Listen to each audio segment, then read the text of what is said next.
Welcome to Conversations in Black, African American History and Heritage, Greensboro, North Carolina. Here folks tell their story from their perspective, dealing with genealogy, childhood, neighborhood, segregation, parenting, and stories about life in Greensboro. This is Bernita Reed. I have the honor of being with Mrs. Frye, and it is August the 9th, 2022, and I would like to start with her introducing herself.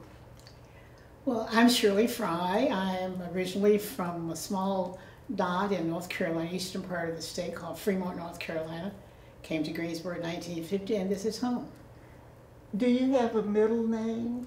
My middle name is Shirley. My first name is Edith, and I don't use it. I dropped it and used Shirley, and my middle name now is Taylor, my maiden name. And so I call myself Shirley Taylor Frye. I jokingly say to my husband, I can get rid of Frye any day, but I can't get rid of Taylor. And tell me when you were born, the date. I was born October 12th, 1931. There were 4 girls and 1 boy. The boy was the baby.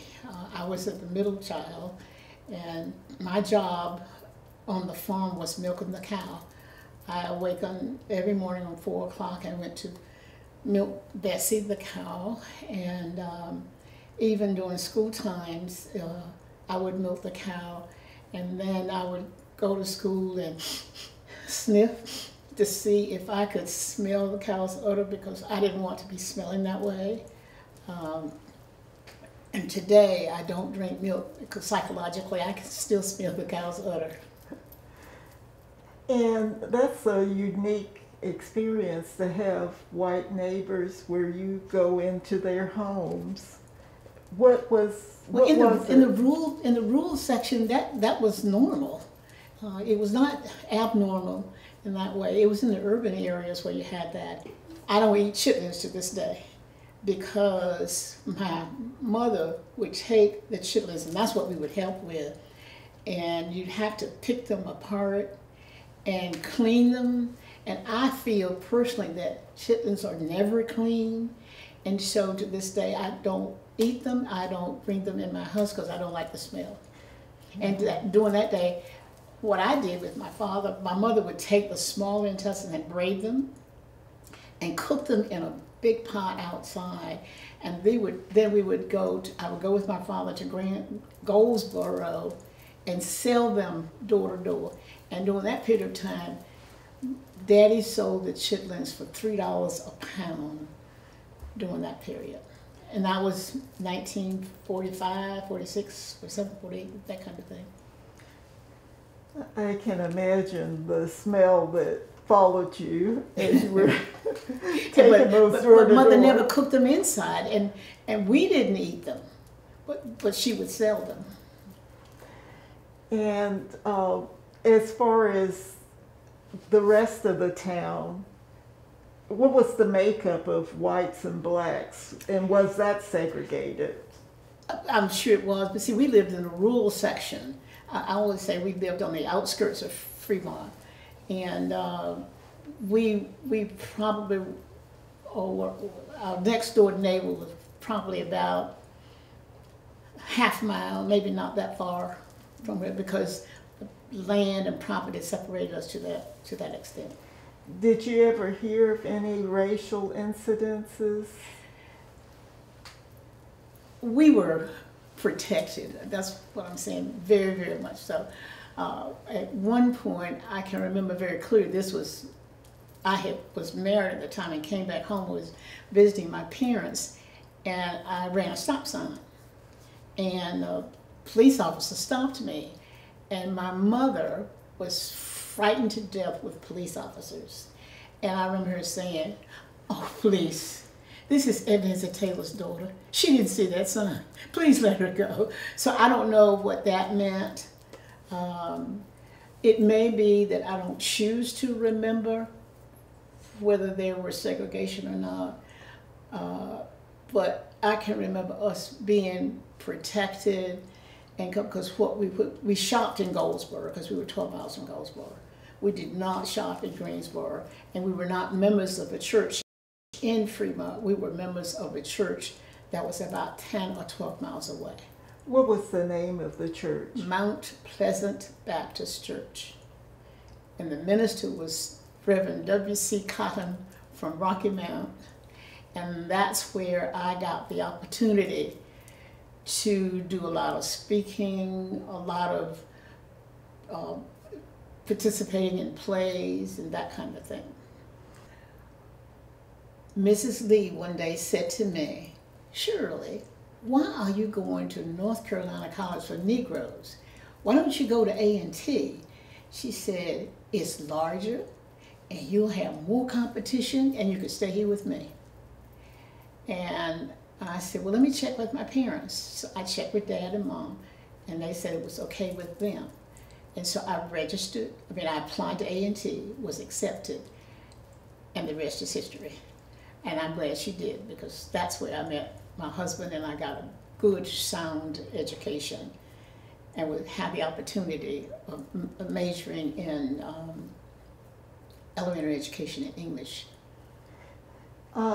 Let me go back to also, was it Mrs. Beasley that you said had a tremendous impact on you? I did. Mrs. Beasley taught you life skills, I guess that's what they were. And one of the things that I can remember to this day, and I think I practice it still, she said, "I don't want to see any of you on the street corner drinking an orange crush, sleeping over." She said, "I want you to hold your stomach in, and when you hold your stomach in, your shoulders automatically go back." And she said, "I want you to stand straight." And to this day, I hold my stomach in, and it automatically forces you to raise your shoulders. And there were other little life skills that she taught about being kind to other people, smiling other people, always remembering to say thank you, that kind of thing. It was life skills. And the Mrs. Lee that you stayed with is related to Kenneth Lee, is that correct? She was the aunt by marriage to J. Kenneth Lee. She married his uncle.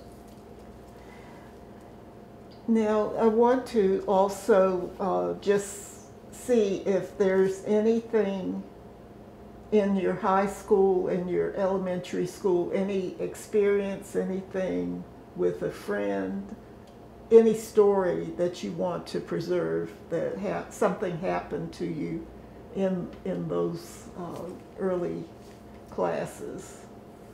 A small school, small community. We had a student government association. The president of the Student Government Association naturally was a male, and it happened so much. He came to A&T and lives in this community by the name of Rudolph Artis. He was the president, and I was the secretary of the Student Government Association, and the principal allowed us to operate as the discipline of anything that happened. My sister, who was in the same grade that I was much more aggressive than I was. And she did not respond positively to some of the directions that the teachers gave. And she wanted to go to the bathroom, and the teacher was standing in the door with her arm up over like this. And the teacher said, "Well, you can't go right now." And she just knocked the teacher's hand down and went on to the bathroom. And she came to the discipline committee, which was the president of the Student Government Association and the secretary. And we suspended her from school for 2 days until she got home and told my father that we had suspended it. And she wasn't suspended at all because my dad came to school the next day and wasn't suspended. And then my senior year in high school, the first grade teacher got sick, and the principal allowed me to teach the first grade class for the last 6 months that I was in public school. That's special. Did your sister ever let you live that down? Oh, yes, yes. Yes, because she didn't stay at home. It's because Dad, my father took over.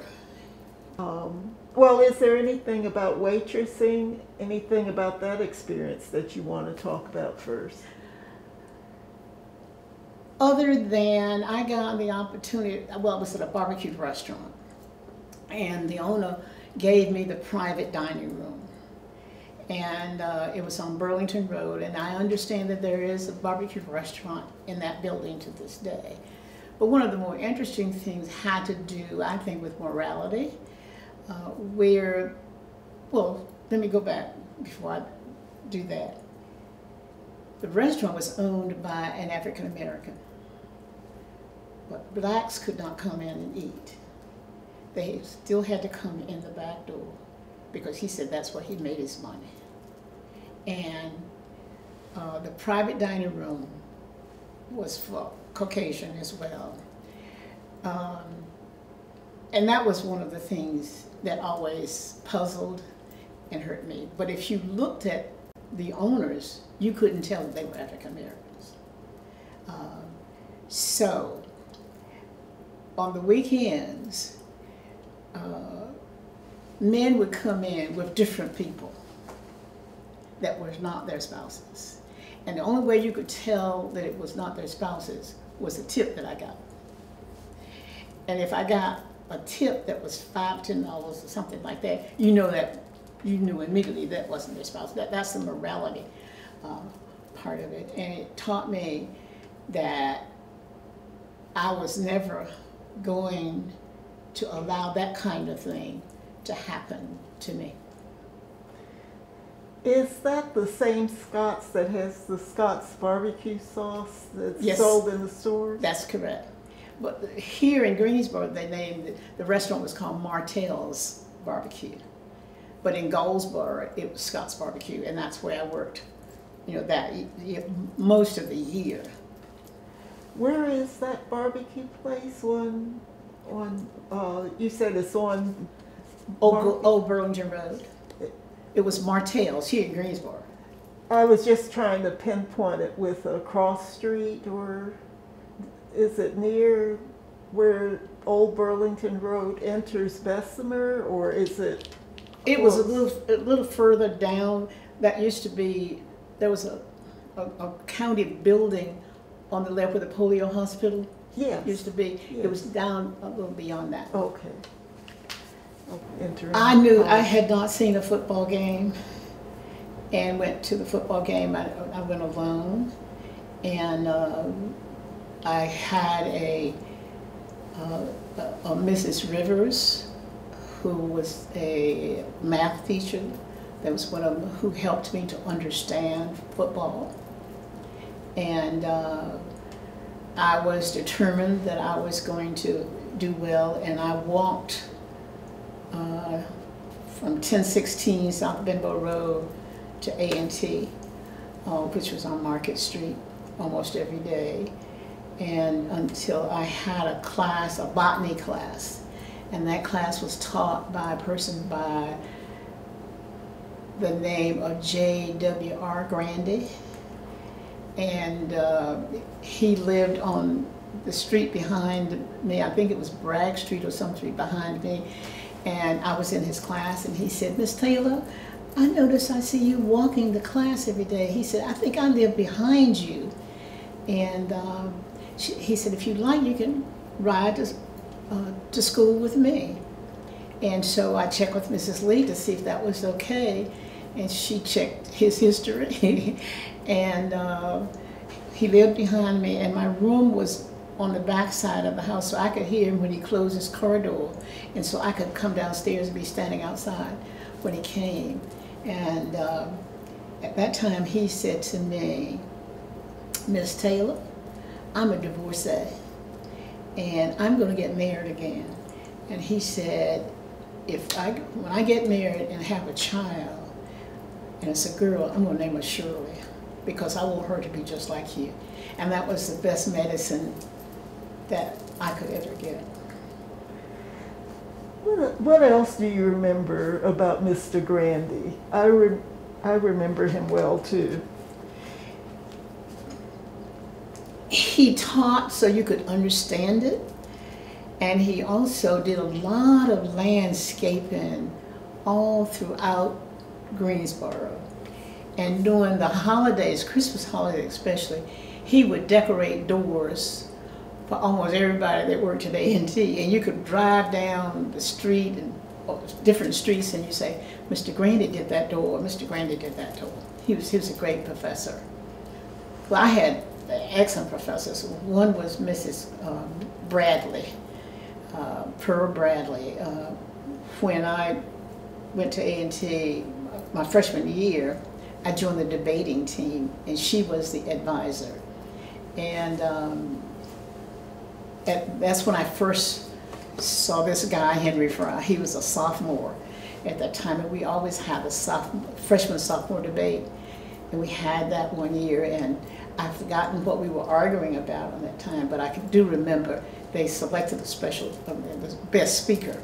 And the sophomores won, but I got the best speaker award, and I tease him about it to this day. But we had shown no interest in each other at that point. And when did you graduate from 1953. 53, okay, that's where. I went 3 years. I went during the summers. And one summer, a person was teaching English class that I was in. Her name was Annie Herbin.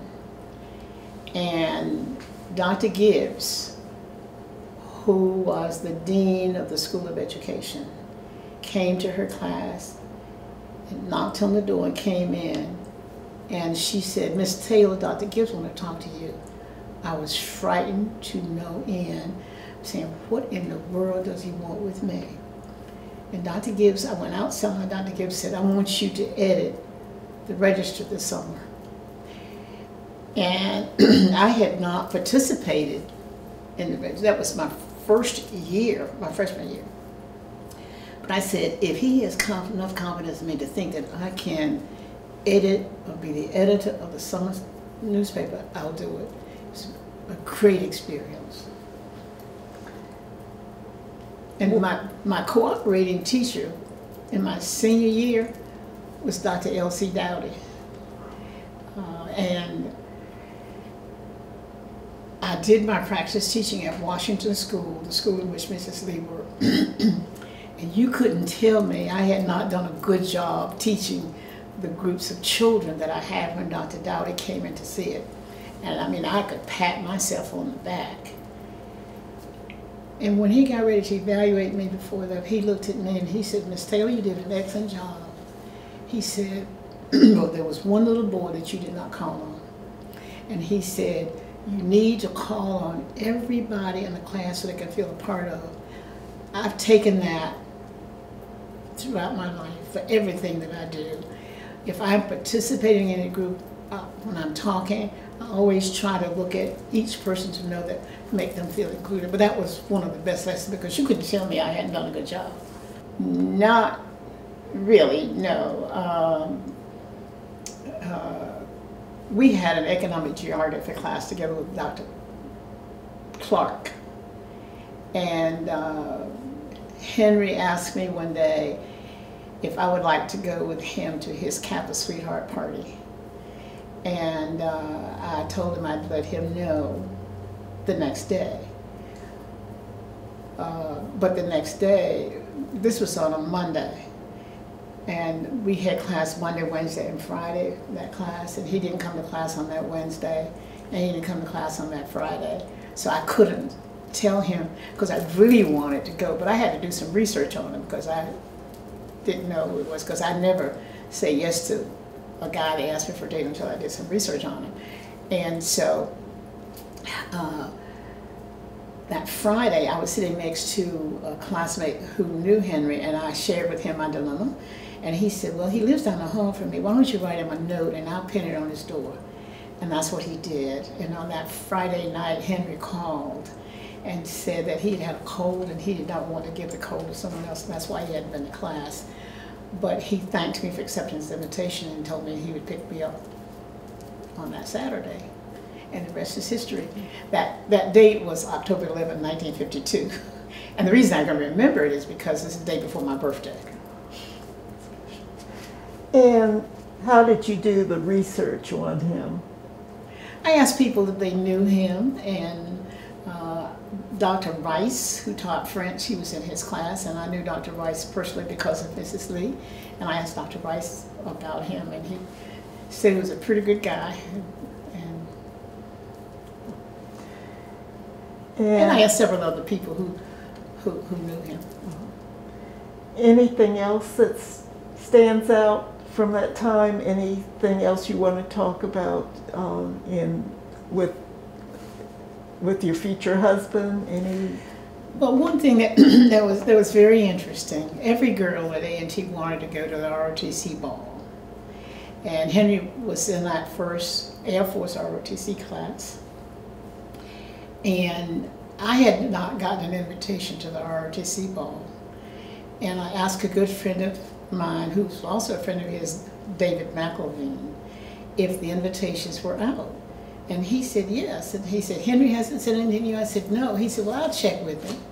Instead of David McElveen coming back to me, Henry comes back. And Henry says, I understand you're concerned about the ROTC ball. And I said, yes. He said, well, I'm not inviting you. And I said, okay. And he said, a girl at Bennett invited me to junior senior prom, and I told her that I would invite her to the ROTC ball, and I don't break promises. I said, okay. It hurt. And across the street from Mrs. Lee was an English teacher at Dudley High School. And she asked me if I would be a judge for the Negro high school debating for the state of North Carolina. And it was held at A&T on the same night of the ROTC ball. So they gave me an opportunity to go on campus. And you know where Murphy Hall is? Murphy Hall has steps going up and high stands on the other side. I went on campus early. And I sat on those steps because I wanted to see him come from Bennett with this, I said, with this woman. And he says that he looked up and he said, what in the world is she doing sitting up there? But that was how I knew how to deal with it. I had to see it because I wanted to see what my competition was. But he said he wasn't dating her. I didn't know that, but that's what he did. And but I respect it tremendously now because Henry does not break promises. And that was the best example that I could share. And I had the opportunity to introduce him at one point, and I shared that incident because he doesn't break promises. If he tells you he will do something, he will do it. And I want to be able to picture this. Was it on the left side or the right side of the stairs going into the building? The left side, as you're coming down the street toward Bennett College from Market Street, it's on that side. I knew where to sit. And is there anything else that we need to cover? And how did you finish? And you said you went to summer school, yeah. But you got out in 3 years. After I started dating Henry, I needed to let him know I was just as smart as he was. And I wanted to graduate the same year he graduated. And so I went to summer school. And in June of 1953, I pinned his ROTC bars on him. That was in June, and I graduated in August. And I never marched, but and I doubled up on my classes so that I could say that I graduated in 1953 as well. And that was the year I should have graduated because I stayed out a year. And I wanted to be on time, be on schedule, because Rudolph Artist graduated in 53 and he was at A&T and all of that. I told you I was silently competitive. And that's as a middle child? Is that right? Okay. Now tell me, for the ROTC, was Campbell, Colonel, was it Colonel Campbell? Colonel Campbell was there. Yeah, and Henry did not start out being a part of the ROTC, but his friends convinced him to do it. And so he took the first and second year, he doubled up on those classes so that he could graduate and have his second lieutenant bars at the time that he graduated. Did you ever run across Colonel Campbell? I remember seeing him, but not necessarily so. But Henry quotes a lot of lines that he says all the time. Okay. We'll catch up with that later. Now, after graduation, what happened? After graduation, I didn't hear from my boyfriend until August of that year. And the reason I heard from him in August is because I wrote him a letter and I told him that I heard that he was ill and that he was okay. But nobody had told me that. I just made it up. And he wrote me and said, no, he hadn't been ill, but sent me a birthday card. He said he couldn't remember exactly when my birthday was, but he thought it was around that time, and I told him it was not my birthday. And after that, I heard from him often. Are there any special stories that you want to tell me about? Tell us about? Well, there were a lot of stories, but it would take too long. Well, if there's one that you want to say, that's fine. When he was in Japan and Korea, and I wrote him every day that he was in the military. And I used a rag-type paper that I purchased from Will's bookstore that no longer exists, and it had a little scent, like a rose scent on it. And then he wrote me back once and said, I often get letters from you saying that you can't wait for me to get back.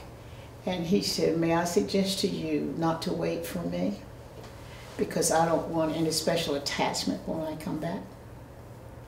And I wrote him back, but I wrote about 10 or 12 notes before I got the one that I wanted to send, and when I sent him it didn't make sense. Because I said to him, I wasn't aware that you had a special attachment back here, that if you had one, you would probably bring it back when you came. And it didn't make any sense. And I heard from him every week after that. He says to this day he doesn't know what he would have done, because he said he did not know what he wanted to do. And if I had said, okay, forget it, he said he doesn't know what he would have done. Tell me about, you were still in Greensboro at the time? I never left Greensboro. The only time I left Greensboro, my first year teaching was at Washington Elementary School, and the principal was John Leary, who was really a mentor to me. And I taught the first year because when I finished my practice teaching there, he came in the classroom and sat in those little chairs with an application for me to complete. I completed it, and I was doing my practice teaching in a first grade class.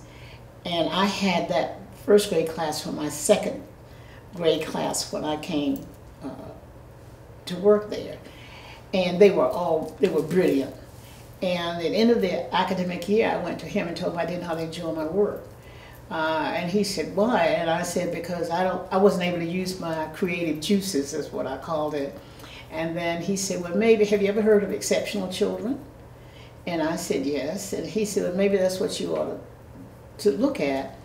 And we didn't have computers, so I went to the library and looked up different colleges and universities that gave master's degrees in special education. And Carolina had it, was the only one, and I couldn't go to Carolina.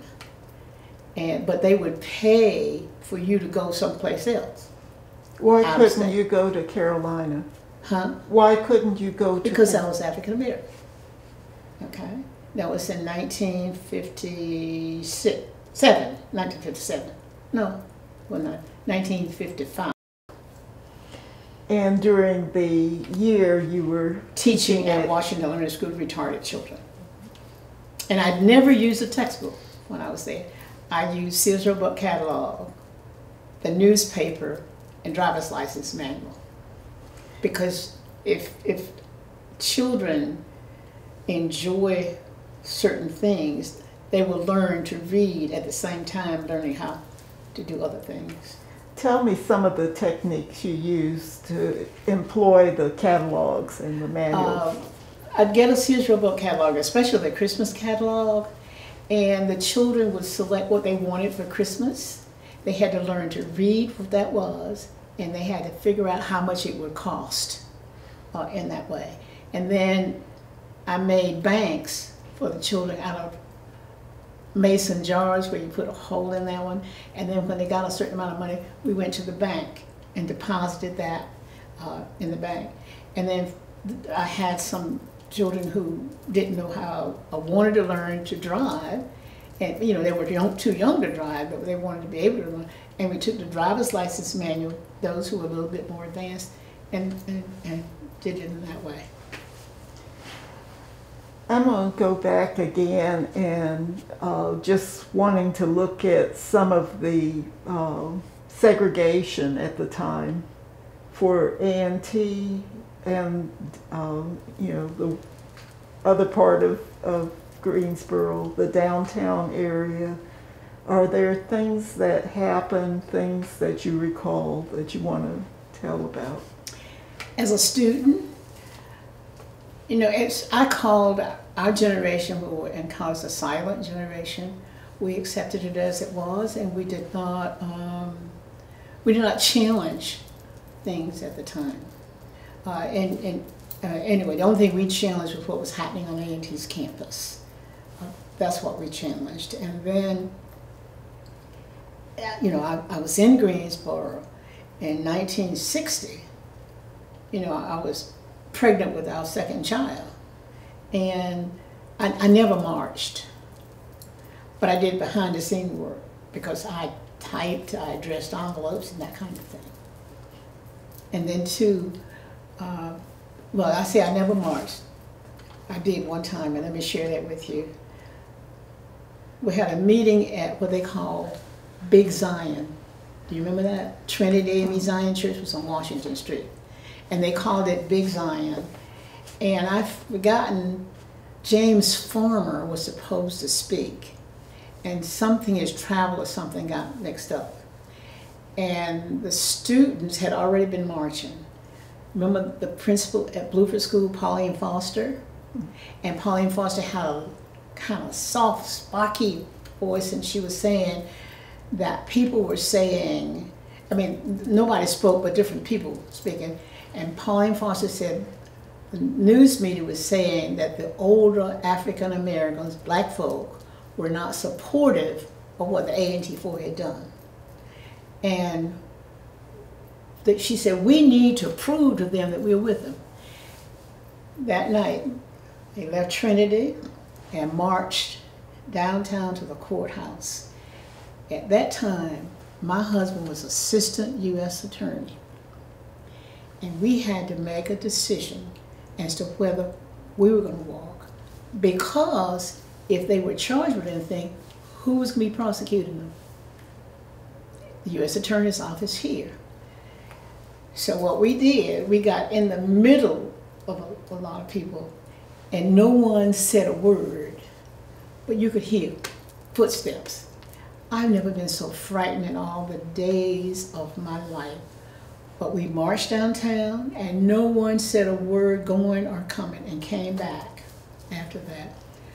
We didn't know that anybody knew that we were in the crowd until Howard Covington, who wrote my husband's autobiography, talked to someone and got the report, and they said one person was there, was Assistant U.S. Attorney Herman Frye. And the SBI knew that we were there. But they didn't say Henry Frye, they said Herman Frye. But that was, we didn't know that until, 5 or 6 years ago. Tell me about where you started the march and where it ended and what year you think that occurred. I can't remember the year, but my husband was in the U.S. Attorney's Office from 63 to 65, so it was during that period of time. And we marched from Trinity AME Zion Church, where the homeless center is now, to the courthouse downtown and back. In 63, that was during the period where they had the mass moral marches and arrests. Do you recall people being arrested during that period? Yeah, but I never saw it other than on television. As I said, my child came in July of 61, and we had the small child at that time, and Henry was in private practice at that time. You're 63?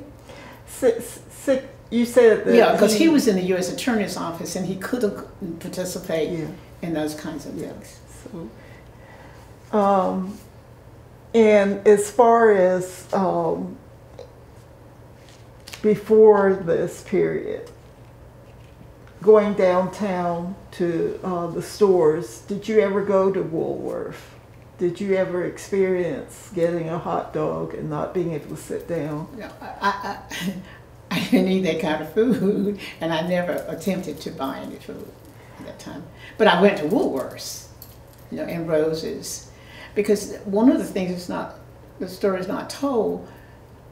Right next to Woolworth was Rose's or some store, and they sat there too. Was it Rose's or Crest? Crest. Crest. Thank you. That was a diplomatic way to correct it. And how about going to the stores to shop for clothing? My mother did most of the ordering for me, but I did frequent Tallheimer's. That was there, and that was the store that I went to. You know, and I wasn't wearing hats, so I didn't try on any hats or anything like that. And I have never tried on clothes in a store because I don't like trying out. I mean, I think you catch diseases that way, and I have never done that. So I've always taken my clothes on a trial basis home. Did you ever go to Montaldo's? Many people talk about the lady that helped. After I was married, I didn't have the money to go to Montaldo's beforehand.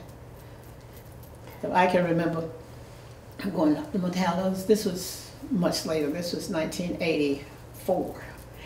And my son was dating the girl that he married, and he wanted to give her a gift. And he had asked her what she liked, and was it okay if he bought her a suit? So I went to Montaldo's and bought her the suit, because she wore a size 2. And I loved to go in there and buy a suit a size 2. And that was one of the things. But I bought some things there for myself as well. Let me go. My first date, really, with Henry was going to the Palace Theater. The Palace Theater was an African-American theater. And we got to go, we went in there, and he didn't have enough money to pay for the tickets. And he said, I forgot I loaned my fraternity brothers some money to get something for the fraternity, and he had forgotten. So we're going to cross the street to, I had it, but it slipped my mind, the drugstore that was owned by African Americans. I can't think of the name right now, but went to the drugstore and had milkshakes, and I paid for it. But I had enough money to go to the movie. But my mother had always said, never go out on a date if you don't have enough money to get back home on your own in case you have to leave. And so I wasn't going to spend my money on the theater because I was only going because Henry wanted to go. But we went to McNair drugstore. It was the McNair drugstore. Tell me what you recall of the Palace Theater and where it was located. The Palace Theater, boy, was located, it was before you got to the underpass. And the Palace Theater was not too far from, I'm trying to think of the newsstand. the registrar's brother, I can't even think of his name now, had a newsstand there and used to sell bologna sandwiches. And I always said his apron was dirty, but he gave more food to A&T students that I put in quote than the law allows, because many students didn't have enough money. And the Palace Theater was just before you got to the underpass, and the Rivers had a alteration place right next to it. You know, what I'm talking about, the underpass now is blue and gold up there. The railroad. Yeah, that's just like, and then McNair Drugstore was on the other side.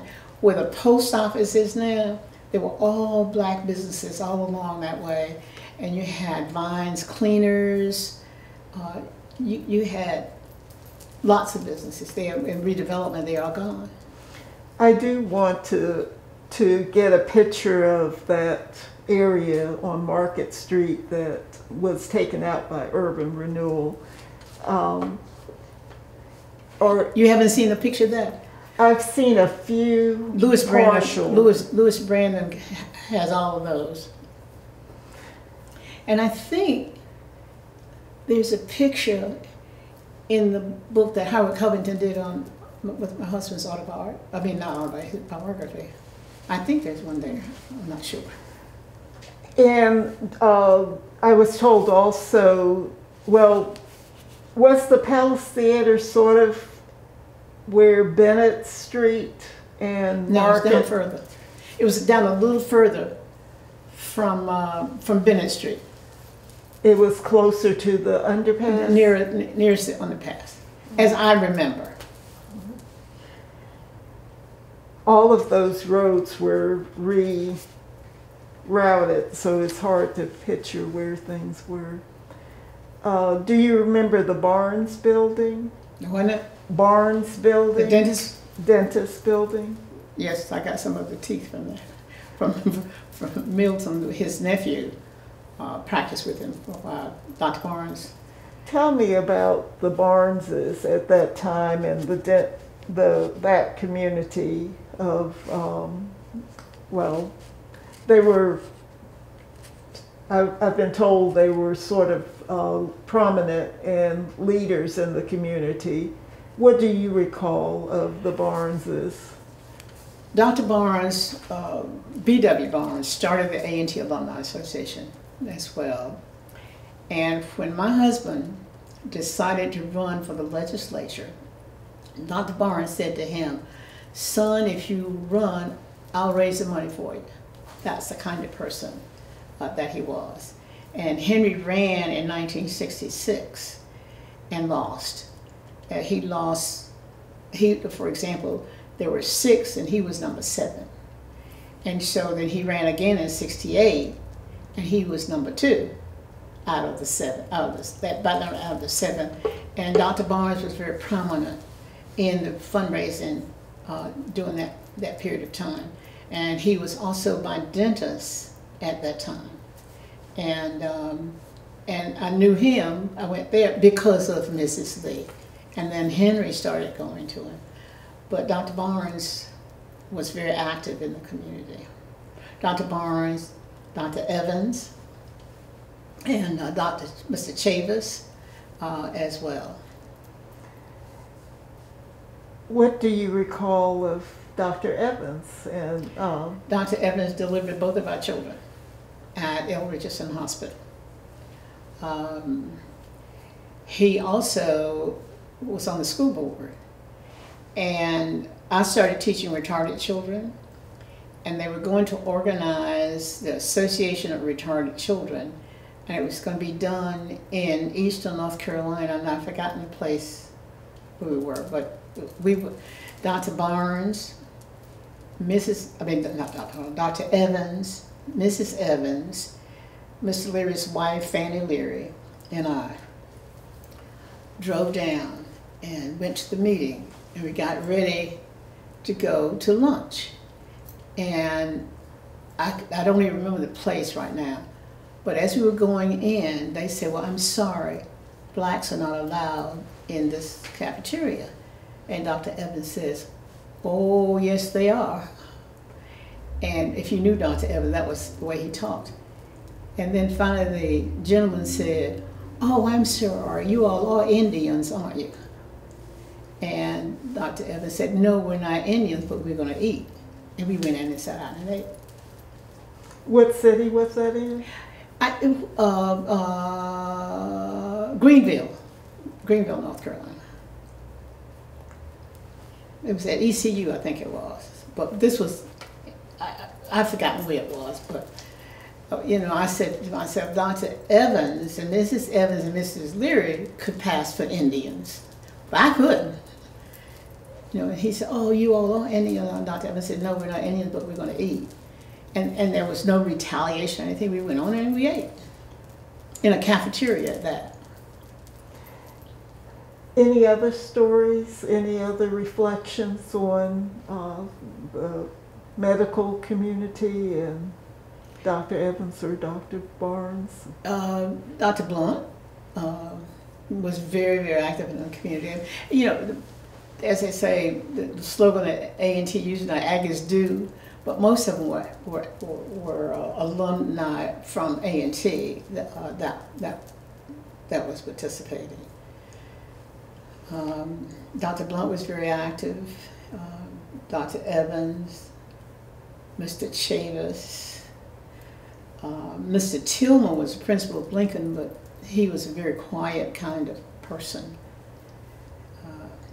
And Mr. W.T. Johnson was with the Walter Johnson's father, was with the home agent demonstration. They call them something else now, but we used to call them home demonstration people and vocational agriculture teachers and that kind of thing. And Mr. Johnson was a tough little man. He had Henry speaking. He was bringing information from the legislature, and I don't like to sit at the head table unless I'm a part of the program. And so before we went, Henry said, "Shirley, promise me you'll do whatever Mr. Johnson wants you to do." I said, I promise I will. And Mr. Johnson decided he wanted me at the head table. And so after Henry spoke, Mr. Johnson said, "We got Henry's wife, Shirley, with us. And Shirley, come on up here and say something to the people." And I hesitated. He said, "Come on." And so I went on and I said, "Well, we got married. My husband told me we became one, but he was the one. He had spoken." And I said, and Mr. Johnson never did that again.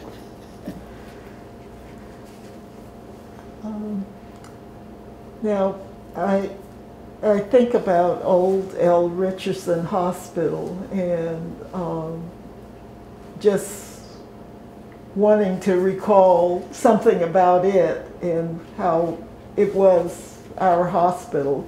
Is there anything that you want to tell about L. Richardson?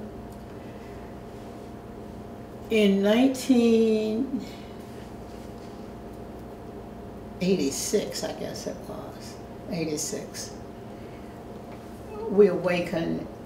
No, when it wasn't 86. I don't know when it was, but anyway, it may have been 86, but Henry awakened with pain. And I said, "Well, I'm gonna call Doctor." He said, "No, I'll be all right." So I went out of the room and called Dr. Blunt. And Dr. Blunt came by the house.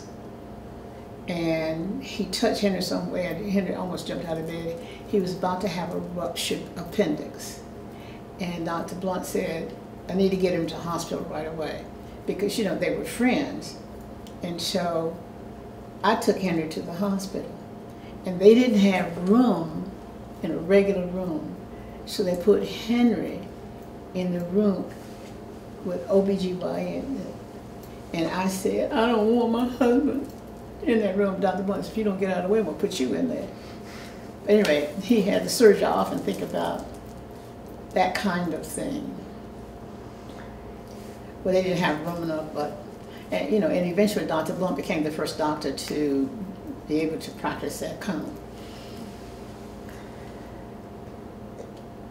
Is there anything else that you wanted to relate about Dr. Blunt, Alvin Blunt, and the way he was a good surgeon? He was a good surgeon. In fact, I forgot what year it was. That one, when I just told you it was 1986, but it was much earlier than that with Henry, because I was working at A&T in '86, and I was not working at A&T at the time that Henry had that surgery. But I was visiting Henry at the Supreme Court, because he was on the Supreme Court in '86, and that wasn't when that was. But anyway, I was down there visiting with him and started with severe pain, and I was rushed to the hospital in Raleigh, and I had it was my gallbladder that was affected. And I told him that I did not want my surgery done in Raleigh. I wanted to do it at Greensboro, and Dr. Blunt did. And he calls me his poster child for that kind of thing. He was a great doctor. And we haven't really, well, a little bit, but I wanted to touch on your following your husband's career and how you supported it, how you interacted with it, how you made it work. What do you want to tell about that? Well, I had planned to work on a doctorate. And when we first got married, there were two things I asked Henry not to do.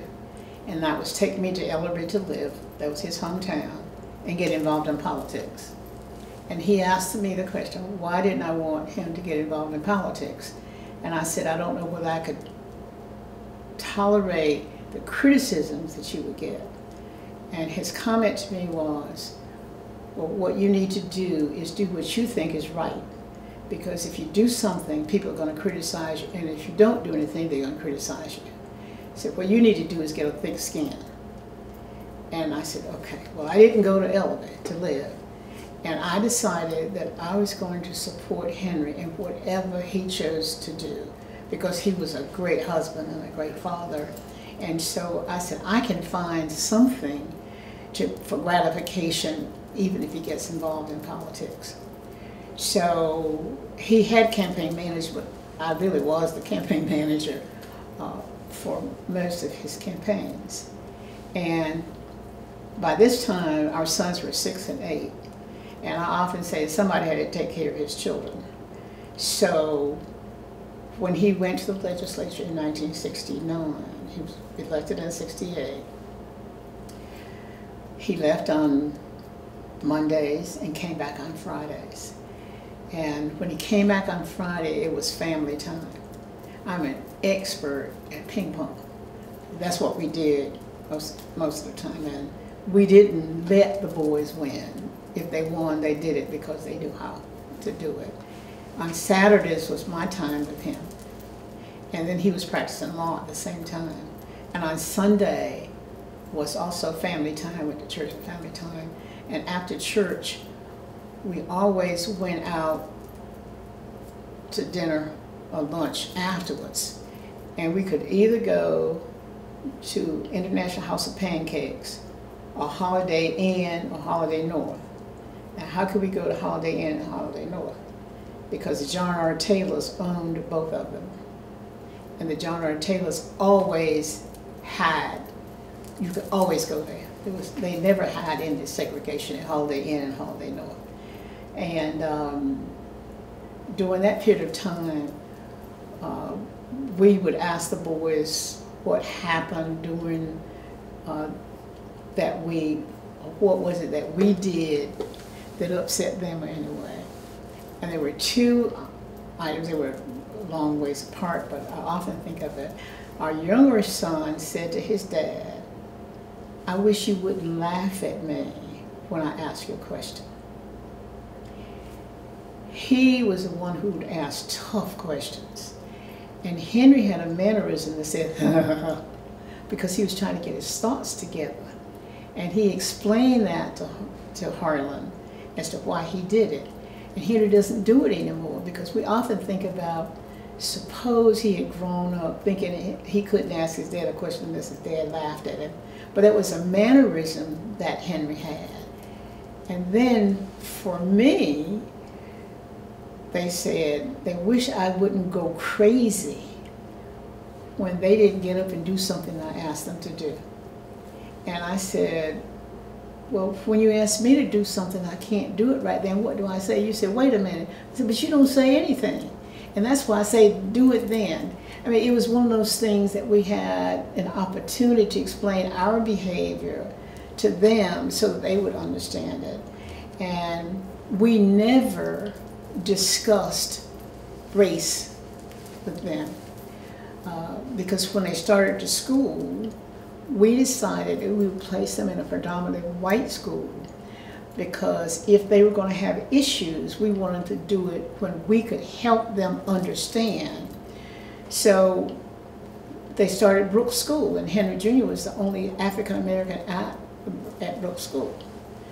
But I have to admit, and being a former teacher, every first grade teacher has a first grade student to draw him or herself. And I have, I prayed that he would know who he was, because when you draw yourself, you're telling people, I know who I am. And I went to PTA meeting that night, and we went to his classroom, and I looked on the wall, and the teacher had all the pictures up there, and there was that little brown face, colored brown, and I asked the teacher, did you ask him to do that? She said, no, he did. And we never worried about either one of them, because they both did the same thing. And whenever I would pick him up, I would watch his behavior, and he's shorter than the younger one, and he came out with big book bag bouncing and grinning. I knew everything was fine, and that's what happened. And to this day, sometimes if we're talking now, and I'll say, how many African Americans? Why are you asking that? And because they were involved with both African Americans and Caucasian, and the rest is history. You said you ran the campaigns. What did you have to do to run the campaigns for? Get students and other people to understand who Henry really was, because Henry doesn't like to talk about himself. One day I got a message that Henry didn't speak to people, and so I had an opportunity to address that publicly, because the way you raised a lot of money then was to have banquets and invite people to come, and we invited several named people to come and speak, and they gave me an opportunity several times to introduce him. And what I would do was say, let me tell you who the real Henry Frye is. And the person who said he doesn't speak to anybody was in the audience. And I said, somebody said that Henry doesn't speak to them. I said, but we're having fundraisers just like this so we can raise enough money to let people know who he really is. So a lot of people know him, and he doesn't know the individuals. And I said, first of all, he's brilliant. I said, he's a nerd. I said, we did our dating in the chemistry lab, because he was a chemistry major. And I said, I can be coming down the street and he can be coming. By the time he gets to me, he's forgotten already. He thinks he's already spoken to me. He's gone on to something else. And I said, but if you all give us enough money to advertise who he is, I said, speak to him, because it takes two to tango. And I said, it took both of us to get our children. And so it takes you and other people to say, and to this day, if you were walking on this way and you didn't see him, you say, hey, Bernita. He does that. Of that now. So I did that, and I did a lot of letter writing. I did a lot of calling. And, I've always been involved with young people. A lot of young people do it. And when he ran in '68, because the primary was in October, I suggested using orange and black bumper stickers, and it was Frye, and put them on the back of our children's notebooks when he was in school. And then the other kids that were in their classes wanted those bumper stickers, and they were at Brooks Elementary School. And so all the kids went home with books. I mean, that's just an example of the first time. He didn't have, well, after he won the second time, because black people did what it was suggested never do. It was not districts in Greensboro. It was 7 people were running, and there was no district. And so what they did was, rather than suggesting you vote for 7 people, you voted for 1, and that's how. And Henry came out number 1.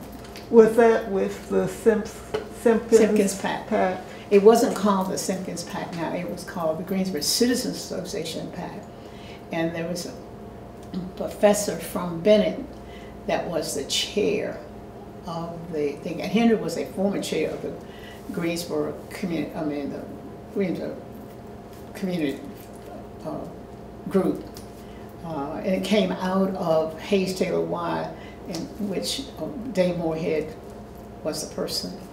And then Dave Moorhead helped a lot because he had Hayes Taylor was named for 2 African Americans that worked for the Cone family, and Dave helped a lot in that area. You said something that I wanted to touch on, to see if you had any other reflections about it. You said that you did your courting in the chemistry lab. Tell me a story about that. Well, the only time we could get together, he was always having experiments to do. And I'd just be sitting in there while he was working on experiments. We weren't talking to each other because he was working. And then I didn't live on campus. And in the afternoons, if I weren't coming back home, I would go in the chemistry lab with him. And one afternoon, the reason we were in the chemistry lab, because one afternoon we were sitting on Hines Hall steps, and Dean Spinner, who was the Dean of Women at A&T, it was almost sundown, and she told us we couldn't sit out there together. And so we went inside, and that's why we started. I mean, he was working, and I was there, but we'd walk home together and have a good time walking home. And that was a time when people walked everywhere a lot. Were the streets paved at that point? Mm-hmm. They were. Bimbo Road was. And then I drive down Bimbo Road now and say, I walked this place without any stick or anything. I mean, and I felt safe walking up and down Bimbo Road. You asked me about my volunteer work? Yes. I had already been involved with Girl Scouting and had worked with Mrs. Hargett, who was my chair of my Girl Scout group. And I wasn't involved in anything but that. But a person by the name of Maddie Reed, that you may know, called me, and she was chair of the World Service Committee for YWCA for the Black branch, and told me that I couldn't say no, that she wanted to be as a part of that committee. And that's how I got started in volunteer work. And I went to this meeting and enjoyed it and did a whole lot of things and involved young people in coming in the wine, that kind of stuff. And then after that, I became a member of the administrative committee for the Black branch, the Susie B. Dudley branch. And then following that, I don't know how, but anyway, I ended up on the YWCA carte blanche board. And the president, or the chair of the board of the YWCA, I think they call him president, then I don't remember. Her husband was retiring from Western Electric. Her first name was Ellen, I don't remember the last name. But anyway, your mother just guided me all the way through it. Whatever happened, she said, Shirley, please do it. Please do it. And I did whatever she told me to do and enjoyed it. This lady was leaving. And by this time, I'm on what they call the big board of the YWCA.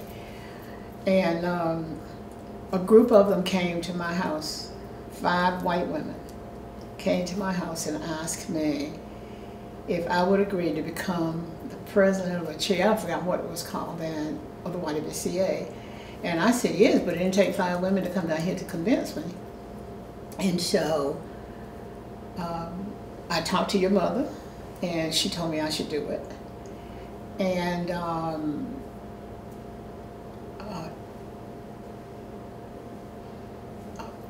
Ann Graves Carnegie, by this time, was chair of the administrative committee of Susan B. Dudley branch. Okay?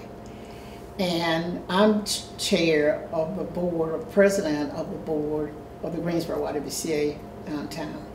And they were getting ready to build the new building.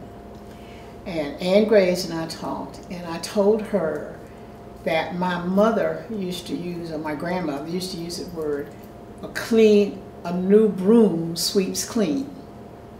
And they were building the new building. And it was time, because she said, I'm not any more than a program chair. And we can't make any major decisions. So I said, well then maybe it's time for us to bring the 2 wives together. She said, yes, Shirley, that's what we should do. And I took it to the board of the YWCA, and they agreed with me. We made no public announcement or anything. We just decided that we would become 1Y. And I told the ladies that I would go, but I didn't want to go. The national board of the YWCA was having the annual convention, and I said I would go. It was in Texas, and I said I would agree to do it if I did not have to go to. They were having a pre-meeting of all black members of the Y. At that time, I was into this thing of everybody coming together, and I was not going to anything that was just us black folk. And so they told me I did not have to go to that. So at any rate, I went to the convention, and that's where I met Barbara Jordan as a member of that YWCA down there. And that's where the one imperative came about, and that was the elimination of racism by any means necessary. From that convention, I think it was 72 or something, back in 72, something like that. But anyway, when I came back, I got a call from 2 white board members who said to me there was no programming at the downtown branch. And I left the luncheon. I came to the YWCA and talked to the executive director. I can't think of her name right now. Her first name was Georgia, and her husband was the chaplain at UNCG. I can't remember. And I told her that I had just had lunch with some members of the board who said there was no, well, first I asked them, I said, well, first thing we need to do is to talk to the executive director. And they said, well, sure, that would really hurt her feelings. So I said, well, then we are not helping her or the YWCA if we don't say anything. Because I believe in going to the person that is creating the issue rather than talking to somebody about it, because the person is the only one that can help us. And so I went to her, and she looked at me and she said, Shirley, were they black or white? And I said, predominantly white, because I didn't want to tell her. And she said, well, that's not true. So I left there, and I went to United Way with Stanley Frank was president of the board, and Dave Atwood was the executive director of United Way. And I told them that I had some members. I'm the new president of the Greensboro YWCA, and would you tell me what the image of the YWCA is? And if you knew Stanley Frank, he said, they ain't doing a damn thing, Shirley.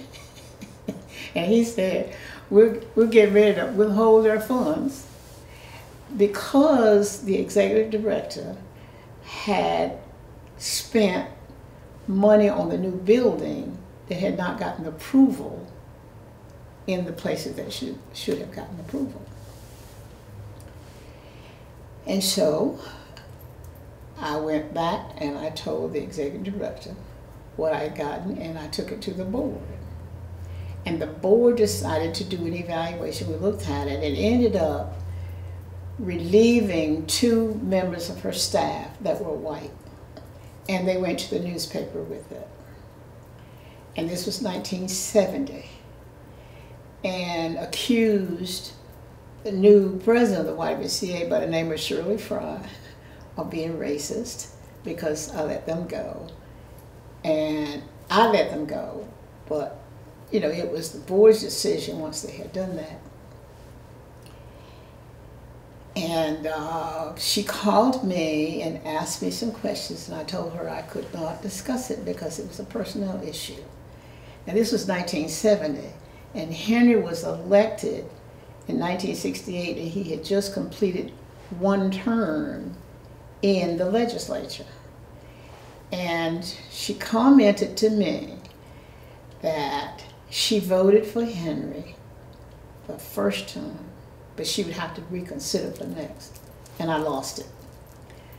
Not with her. I went home, I cried, I was so upset, because this was what I had looked, I didn't want to get involved in it. So I called my husband. It was during the Equal Rights Amendments decisions making. And I called my husband and I said, "That's what happened. Are you going to let them talk about me like that?" And you won't believe what he said to me. He said, "Shirley, that lady is doing her job. Now you do yours. If you can't stand the grease, get out of the kitchen." I cannot begin to tell you how upset I was with my husband. What I didn't know was that he had a group of people in his office talking about Equal Rights Amendment. And there were a group of women outside demanded to come in to talk to him about the Equal Rights Amendment. And he said that he had told his assistant not to bother him with anybody unless it was his wife. And his wife calls him crying. And he had all of that on him. But it was the best medicine that I've ever had in my life, because I no longer expected Henry to help make a decision for me. I learned how to handle my own issues without getting him involved in it. And so what was I going to do? At that time, the YWCA had only females on their board, but had a group of men who were a board of trustees to help with construction and stuff like that. And one of the members was Bill Snyder, who was editor of the Greensboro News and Record. And the News and Record's office was where the Cultural Arts Center now. If you've been to the Cultural Arts Center and there's an incline that you go up there, that's where the News and Record was on that side. So I went to the News and Record. Bill Snyder was on the board of trustees. I asked his receptionist if Mr. Snyder was in, and she said yes. And I didn't ask if I could see him. I just walked right in his office. And I shared with him everything which I had not been sharing with anybody else, and told him all the personal issues we had and why we let these 2 people go and everything. And I told him about the reporter, what she said and that kind of thing. He said, "Shirley, you go on and do what you need to do, and I'll take care of that." And there was never any question asked about that. There was no other article that was in the paper anyway. And I can hear Stanley Frank say, "Shirley, you know, she doesn't speak to me anymore," you know, because of what happened. But I take that issue to say how much it helped me to become more independent thinking and making a decision that I had to make, only I could make.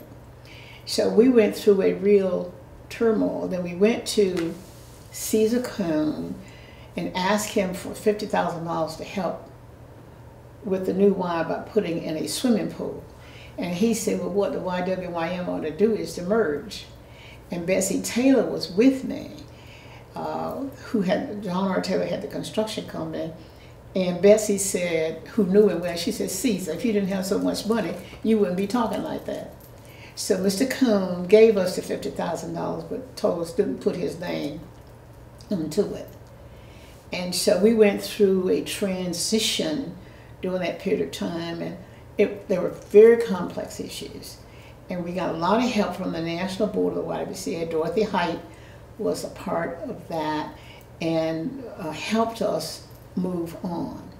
After that, I got a call to ask if I would agree to allow my name to be on the ballot for a member of the National Board of the YWCA. And I said nobody would ever know little Shirley down in Greensboro, North Carolina, so I told her yes. But Henry and I had made a pact that said we would not participate in any way that would take us from our family on the weekend, because that's the only time you go. What I didn't know was that ballot was the only one they had. And all the YWCAs across the country would do is rubber stamp that thing. So here I am on the board of the YWCA and having to leave Greensboro on Thursday and come back on Sunday evening. And I had broken the pact. And I realized that, and Henry didn't complain, but you know body language, okay? And so after my first 2 meetings, I came home and lied to my husband and told him I could not sleep in New York. And would he please find a way to join me to go when I went to these meetings. And we had help at home that would work with the boys. Then I guess they were glad to not have us there bossing them around all the time anyway. But anyway, that's what I did. And the Lilly Foundation gave the National Board a $10 million grant. It was during that period of time when women were leaving, going out of the home, taking jobs elsewhere, because when a woman's place was at home. Well, they were teaching us how to become executives of corporate life, volunteer work and everything. And they took 10 of us, and I was one of the 10. And so after that, my job responsibility was going around the country with other YWCAs teaching what they had taught me. So going on the board helped me, and Henry was joining me, and I guess he took his work and was working in the hotel room, but would walk to the Y building and come and get me on the evening when we got out. And I thought he needed to learn something out of that. So he had always been the person to say, "Have you met my wife? Let me introduce my wife to you." Well, the YWCAs gave you mentors on the board, and each person got 2. My 2 was Mrs. Lawrence Rockefeller and her sister Edith Hitchcock, whose mother started the YWCAs. And I knew that Henry would be pleased to meet these 2 ladies, so I'd make sure that I was the last person like coming out, because the Rockefellers were kind of slow. They were my age like that now. And I would come out and say, "Henry, I want you to meet my husband," that kind of thing. And he began to understand and see and enjoy, my job and my volunteer job. And are you familiar with the Las Omegas in Greensboro? The what? A group called Las Omegas. Lola McAdoo, I don't know how it got in Greensboro, but anyway, they had this national meeting here and asked Henry to come and bring greetings from the legislature. And instead of him bringing greetings, what he said, he wanted to talk about the valuable things that women can bring to society. And he told the story about how he was upset about my taking on the responsibility of the YWCA, but how much he had learned from that. And he publicly told them he wanted to appreciate and thank me for going on, taking my own basic responsibilities and going. And so with your mother helping me to get involved in the YWCA, and then how I got involved, and the support that I got from Henry was phenomenal. I ended up being chair of the convention, 1985 convention in San Jose, and I was there for 10 days, and Henry went with me, and he got to see the operation. So it not only helped me personally, but it also allowed me to help other people. And I always say I got more out of being a member of the YWCA than I gave to that. Special. Tell me a little bit about the African American Y, where that was located in Greensboro, and It was a Susie B. Dudley YWCA was right across from A&T, and the lot is vacant now. And they gave the property to A&T, but nothing is there.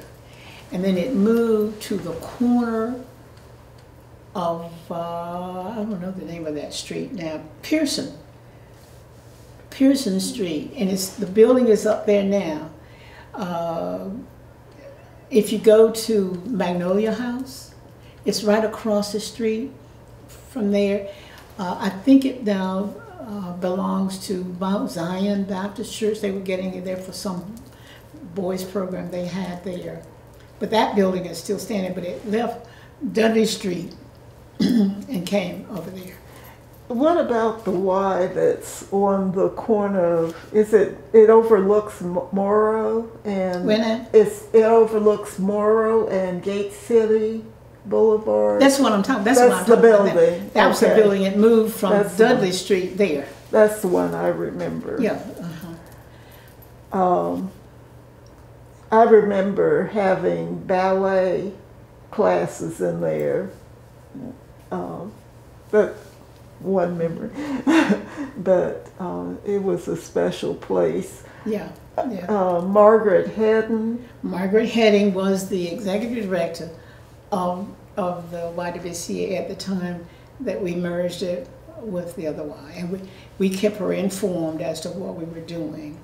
And as I said, Ann Grace Carnegie was the chair, so Ann worked very closely. So Margaret became assistant executive director of the Burris YWCA. Mm-hmm. Because, you know, in 1922, 33, the only place you could have an integrated meeting was at the YWCA. And it started integrating its board in 1928, as I understand it, but before that time as well. Also, tell me about Caesar Cone and his, because he was involved with building the Hayes Taylor. What you know of him? Well, I know very little about that, but I started working at North Carolina A&T in 1987. Okay. And my first responsibility at A&T was to raise money for the football stadium that exists over there now. And I went to Caesar. I was assistant vice chancellor. I went to Caesar asking him to give us some money. And he was an interesting man.